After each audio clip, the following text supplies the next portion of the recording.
Hello and welcome to Countdown. I'm Scott Leber. He is David Greenberg, and we're glad you could join us for a midweek digital high school football show as we count down to another week of action. We'll discuss this week's top matchups. We'll look at the playoff picture and the conference races. We'll feature Byron senior Chandler Binkley in our 2-minute drill, and we'll bring you our Week 7 Stat Stuffers, MVP, and our top plays. Plus, Candace King will tell us what we can expect weather-wise for the games this weekend. We're going to start off focusing on the Big Northern Conference. Let's take a look at the top of the conference standings. The conference championship still up for grabs. The Byron Tigers are 7-0. They're trying to run the table. Genoa Kingston and Stillman Valley are right behind at 6-1. Dixon is next to 5-2, and it's Dixon that could throw this thing wide open this weekend. Dixon will be hosting Byron. The Dukes are coming off another big game last Friday. It was a loss at Genoa Kingston, so they have to get right back up again. The Dukes have a dangerous offense that averages 37 points per game. They can run and throw. They look like they're headed to the playoffs for the 7th time in 8 years, and they know they'll have to be at their best against Byron. When you turn on the tape and watch GK and Byron, you know, you might as well be watching mirror images of each other. Offensively, their schemes are really, really similar. Defensively, the same thing. Both programs have had a lot of success recently. Just a really well-coached team with kids who play hard. Byron's a very well-coached team. We know their record shows it as well, but we know that they run similar things to Genoa, and we know that game was pretty close. So we think we have a good chance if we just come out and play the full game. Dixon and everyone else has been chasing the Tigers this season. Byron's perfect record has pushed other teams to bring their A games every week. The Tigers are aware of the conference standings and how the other teams are doing, but they're more focused on how they're performing on the field. You know, we haven't even really talked about the other teams. You know, we're concerned about ourselves, and we're concerned about us getting better each and every week and just being 1-0. So, you know, our focus isn't looking at the whole picture. Our focus just focused on like Dixon this week, and that's it.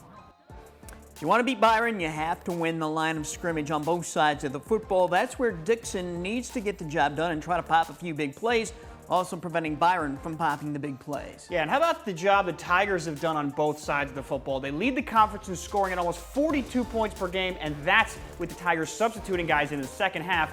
And on defense, they're giving up only 8 points per game. Yeah, as you said, the Tigers have been subbing in a lot of underclassmen after building big leagues. They're developing some depth there and keeping key guys like Chandler Binkley fresh. Binkley agreed with that, but there is a downside to not playing 4 quarters of hard football.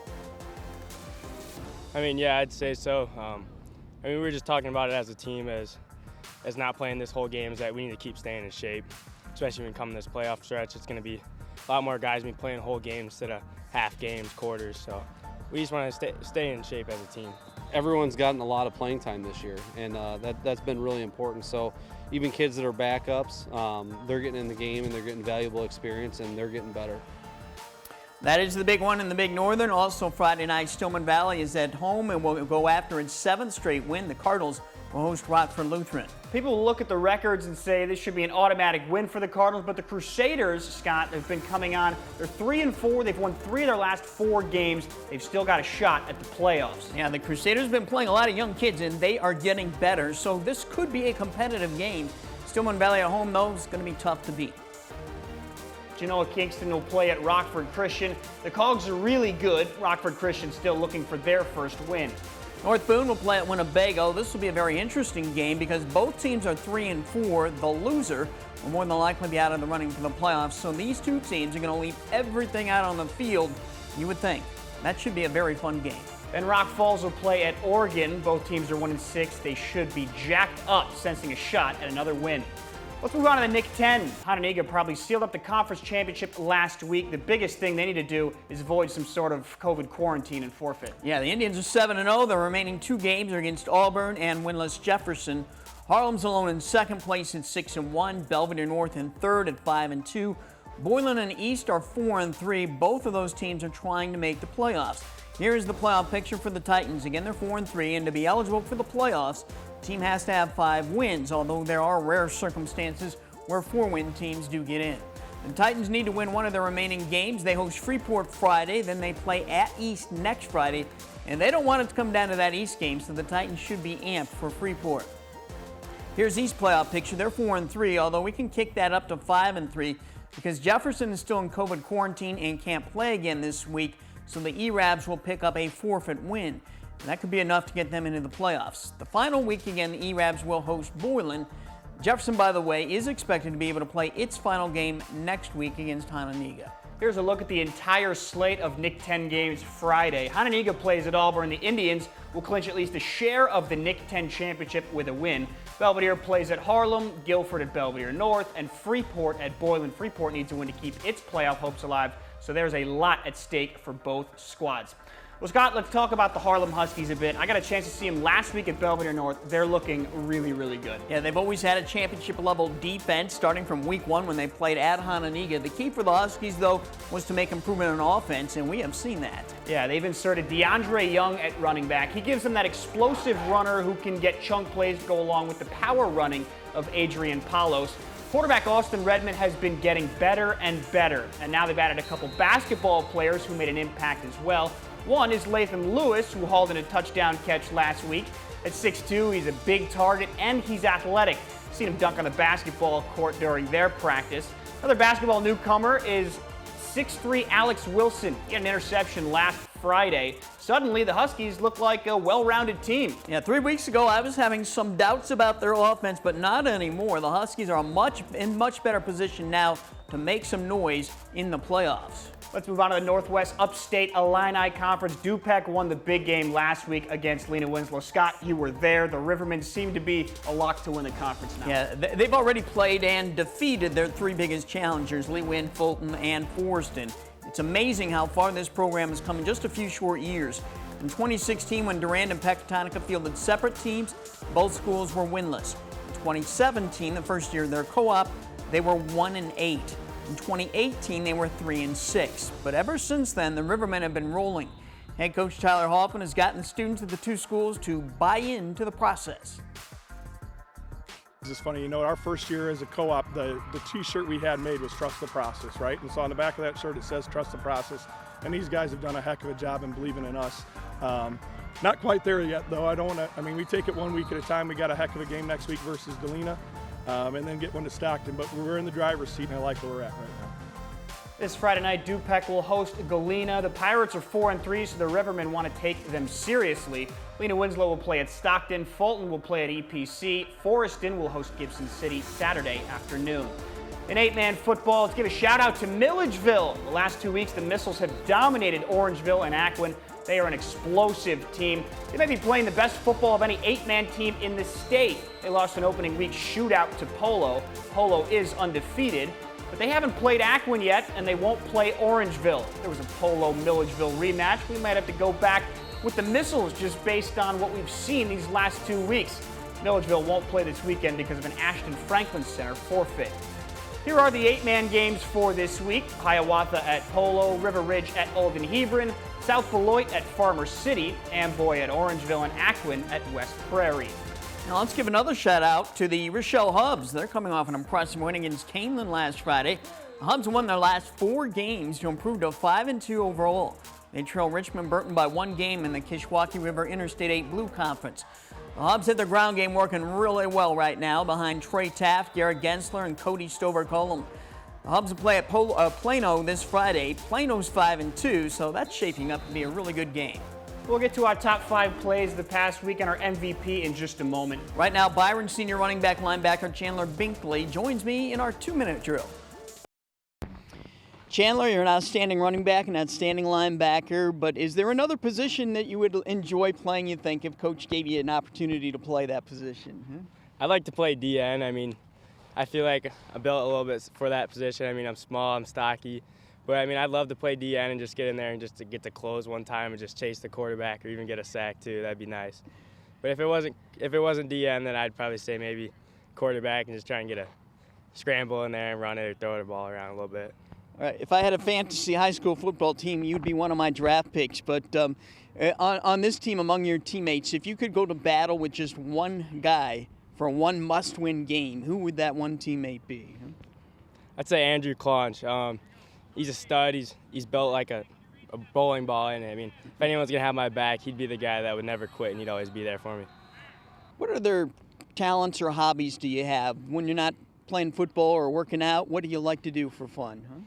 I like to hang out with my friends for sure.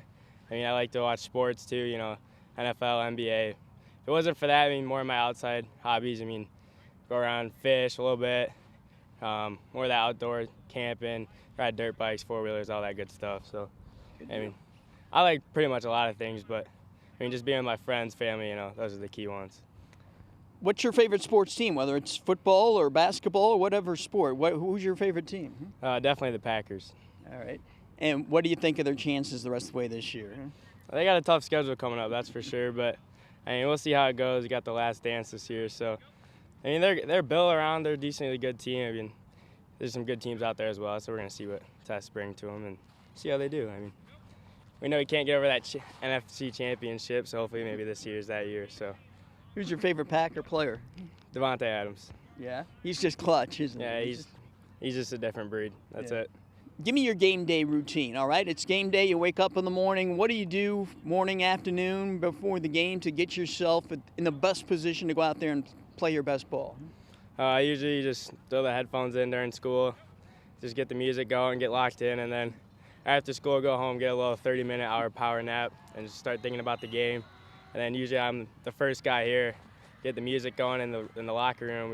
Everybody gets locked in and pull up a little film, just get rolled out, stretched out, and get ready to go, and just remember what I'm doing, my assignments, and just go from there. Thanks to Chandler for playing along with us. What a season he is having. Yeah, he is for sure. It is time to count down our top 5 plays from Week 7, David. Top play number 5, that same young man we just heard from, Chandler Binkley, with his running shoes on last week against Oregon.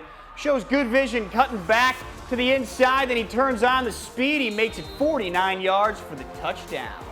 Top play number 4 is Aquin's Evan Brogy. He's on the receiving end of this Aiden Wolf pass, and what a pass it was, on the money, and Brogy is gone.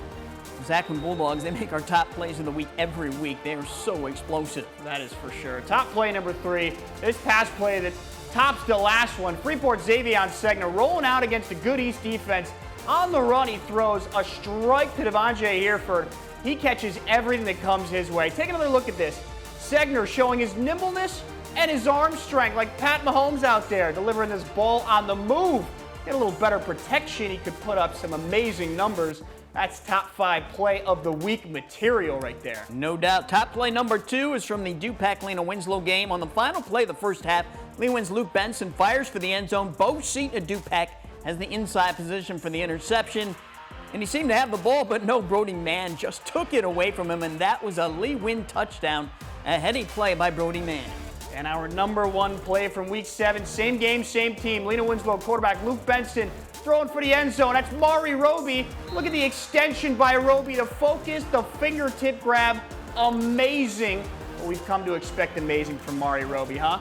That's our top play from Week 7. Here are some of our Week 7 stat stuffers. Boylan quarterback Connor Dennis had a productive game against Guilford.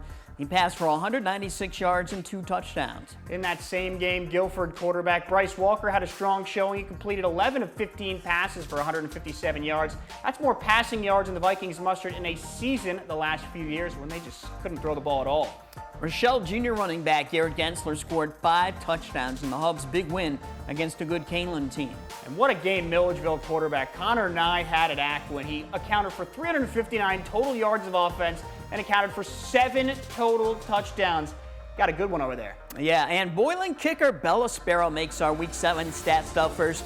She was a perfect 6 for 6 on extra point kicks. Keep in mind it was a little slick out there because of the rain that fell early on Friday evening. Bella, she's very accurate. She's a real plus for the Titans. But our Week 7 MVP is Dupac senior Trenton Taylor in that blockbuster battle with Lena Winslow. He rushed for 107 yards, also rushed for a touchdown out of the Wildcat, and he ran for 2 two-point conversions out of that same Wildcat. Taylor also a strong at linebacker on defense, and he had an interception in the final minute that sealed the game. And again, he did that against the number 1 team in the state in Class 1A, Lena Winslow. So we don't just take into account stats when we pick our MVP. We also look at the caliber of the opponent and the overall impact the player had on the game. And Taylor was big last Friday, as were a lot of those Dupac guys. Well, will we stay dry for the action this Friday night, and will there be a fall chill in the air? Here's Candace King with our football forecast.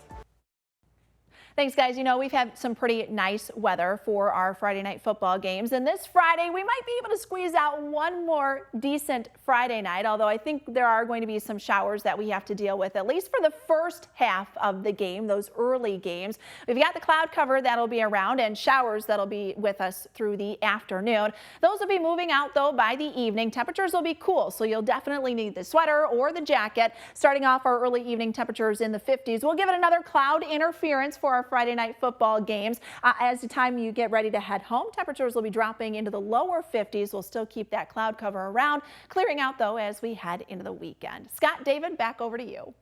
Thanks, Candace. Well, be sure to join us Friday night for all the Week 8 highlights on Overtime. That comes your way live at 11 p.m. on Fox 39. Will also be rebroadcast on Fox 39 Sunday mornings at 9. Again, this is Countdown. Watch for it each week on our website, mystateline.com, on our WTVO YouTube page, and on social media as we count down to each weekend of action. We'll see you Friday night at 11 for Overtime.